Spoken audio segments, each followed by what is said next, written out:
Hi, I'm Old Norse Specialist Dr. Jackson Crawford.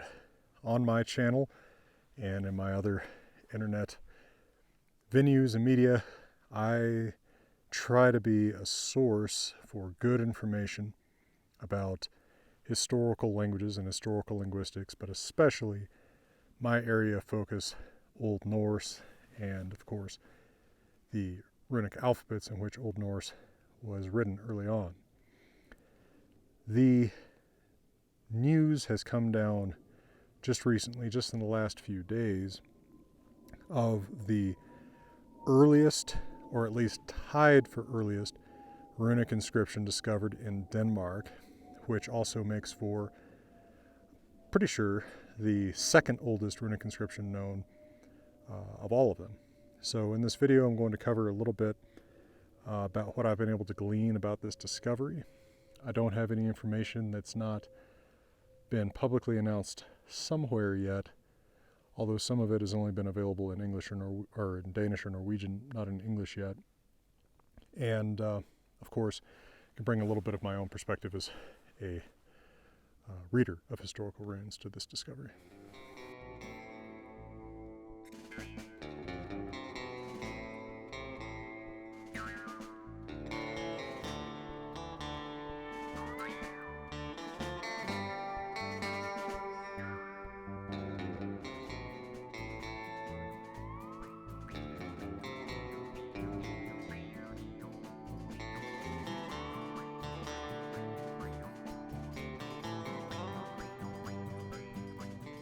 All right, so what's this that's been found? Well, on the island of Fyn, which is the largest island between the Danish island of Sjælland, which is where Copenhagen is, and the mainland part of Denmark, Jutland, on the island of Fyn, near the town of Odense, has been discovered by archaeologist Jacob Bonde a knife, a little bit more than 3 inches long. So that's going to mean probably from, well, it's a knife blade, it's probably from about here to about the end of the lettering on this knife. So a knife blade is good, just everyday kind of carry tool, and doesn't strike one immediately as a weapon. This knife blade is discovered in a hole that was dug under an urn. So apparently this is part of the grave goods for a deceased person. And it is dated to the mid-100s AD. Now that's very significant because runic inscriptions from that early are quite rare. And in fact, previous to January 2023, when the Berg inscription was found in Norway, which is about a century earlier, the earliest known runic inscription was on a comb, also found very near here. So this seems to be a really early epicenter of runic writing in Denmark, or it could just be a coincidence of preservation. But it's interesting that both of these finds, the Vimose comb and now this little knife blade, are found so nearby one another and are so early. So mid-100s AD, the traditional dating for the Vimose comb is about 160 AD. My understanding is this is probably a little bit earlier. That does make it the earliest known runic inscription from Denmark, and again, I believe, therefore, the second earliest known inscription after the Berg find from last year from Norway. Now, what is written there? There is a little bit of inconsistency in what's reported there, and if you look at the actual inscription, it's easy to understand why. Now, by the time that I post this video, I'm not sure that I'll have been able to find an image that I have any rights to share, and I'm always a little bit sensitive about that stuff. But you'll notice if you read the early Danish reporting on this that typically they say there are 5 runes, and yet they cite 6 letters. Part of what's going on there is that there's 4 letters that are clear, that read hirila, R-I-L-A. And Elder Futhark runes, this is the earliest known form of the runic alphabet. But there are 2 lines preceding that which may be incomplete runes. Now, the typical transliteration of this that you're going to see in, again, early reporting on it is hirila, which takes that last partial line before the R as an I, and then the second to last partial line before the R as part of an H, with the rest of it missing or perhaps obscured by rust or some kind of weathering. In looking at the best photos available to me, I can't see more than those two lines, which I think is interesting, and I'll talk a little bit about this after I mention the kind of mainstream interpretation of this, which the sort of mainstream reading that I'm seeing, and I'm not exactly sure who this traces to, as the two runologists who have looked at it in person that I've read reporting by don't exactly agree with exactly how this is stated. I'll get back to this in a moment. But the mainstream reading has been hirila. Right?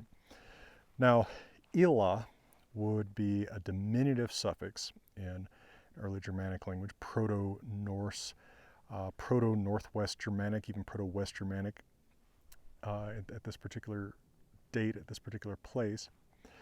If you notice, this diminutive suffix is in Gothic. In fact, Attila, the name of the Hunnish chieftain, is known only from Gothic, where it is in fact his Gothic nickname. It's not his given Hunnish name, and it means little daddy, right? Atta's daddy, illa, diminutive suffix.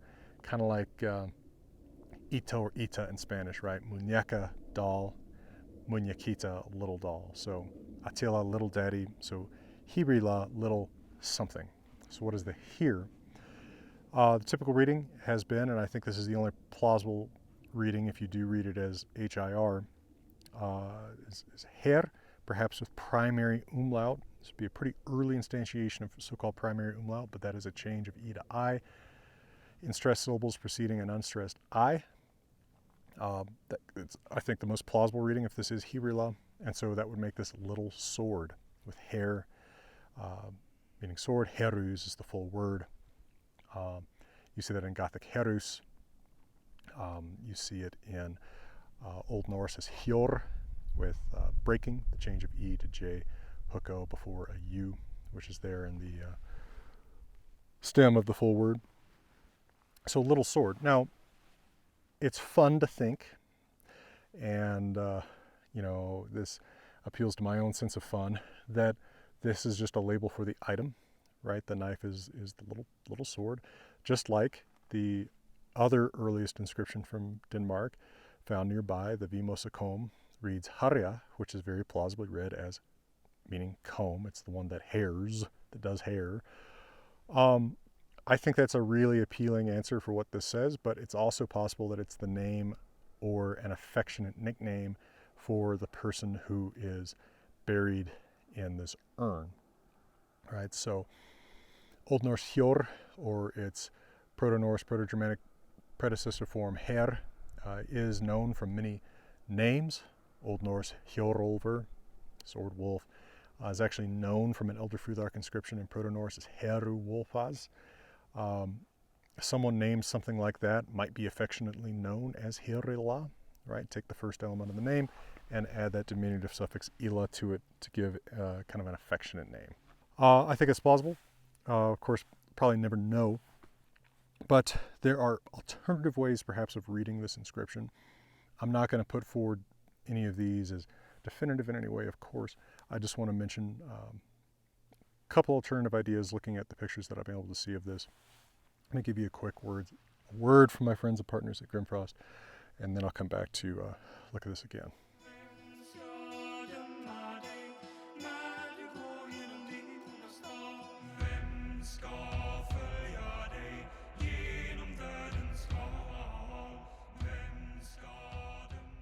Mentioned earlier on, when I first saw an image of this inscription, the only part that was really legible to me was the rila part. Then I saw, a couple lines before that weren't necessarily legible. And of course, the first thing that crosses my mind is, it's an instance of the erilaz word. Now, erilaz is a word that occurs in numerous Elder Futhark inscriptions and has a meaning that's not really clear to us.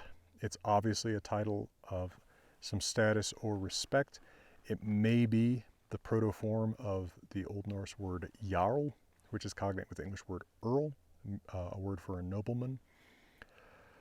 It may have something to do, people have also suggested, although I think less plausibly, with the tribal name that is passed down in Latin language sources, reporting this Germanic tribal name as the hirili. But at any rate, it's a word that occurs in numerous Elder Fruthak inscriptions. So my first thought was, oh, this is an instantiation of that. Now, where is the Z? Well, is this perhaps a vocative, right? It's not dative. You would expect a different ending there. But I wondered, is this a vocative that looks like an accusative like you would have in Gothic, so it's, addressed to somebody who's being called this. I thought that was a pretty plausible way of reading it, with those two lines before the R being parts of an E rune.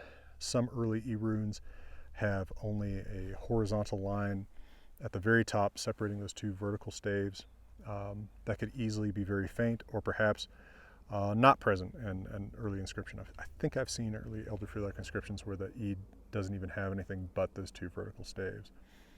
That would certainly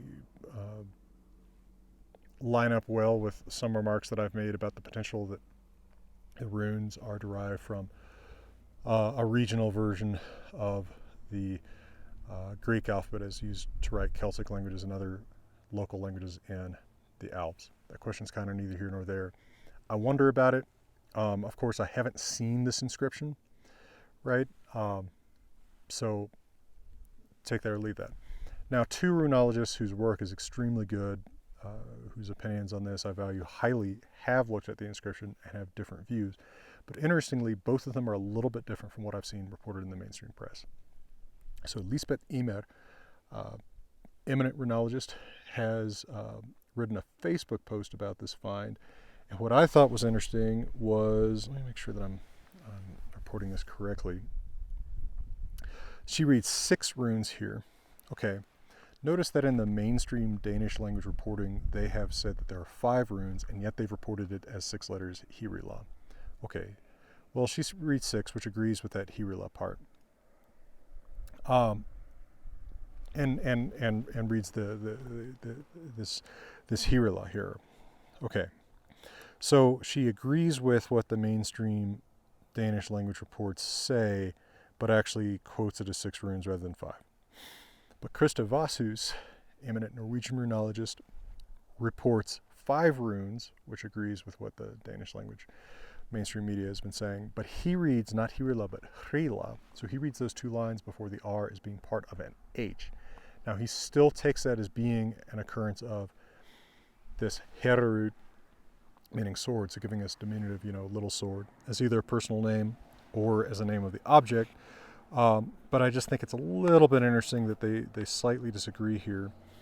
And then if you look at advertising for the exhibit of this item at the Münzegolden Museum in Odense, which, by the way, this knife will be displayed there between February 2nd and April 7th, you see that last vertical stave before the R given as part of the I, and the second to last vertical stave before the R given as part of an H that's otherwise kind of traced in there.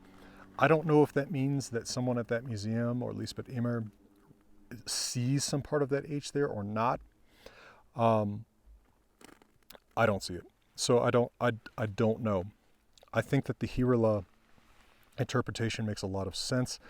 I have to admit, I have a soft spot for the idea that, a lot of these early inscriptions are just labeled objects, comb, little sword. But I also have to admit that a blade that's a little bit shorter than this, right, again, like this long about to where the lettering is, doesn't look like a weapon, so it's kind of funny to think of it being called sword, even little sword.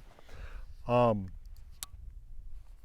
then the word knife is a fairly recent word, maybe. I mean, we don't see cognates of Old Norse kniver outside of North Germanic languages in early stages. There is an Old English word kniv, but it really does look like it's a borrowing from Old Norse.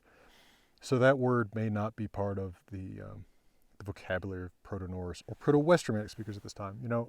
This looks to me like Proto-West Germanic just because you've got that diminutive ending at A, whereas in Proto-Norse at this time, I'd already expect that you've got a difference from West Germanic where that's an E or an I, right? Hirili, hirile. So potentially West Germanic speaking peoples that have been pushed out of Denmark in later times by North Germanic speaking peoples coming from Sjælland or potentially as far away as Skåne. So there's interesting questions here. Probably a person's name. I would even say probably Proto-West Germanic.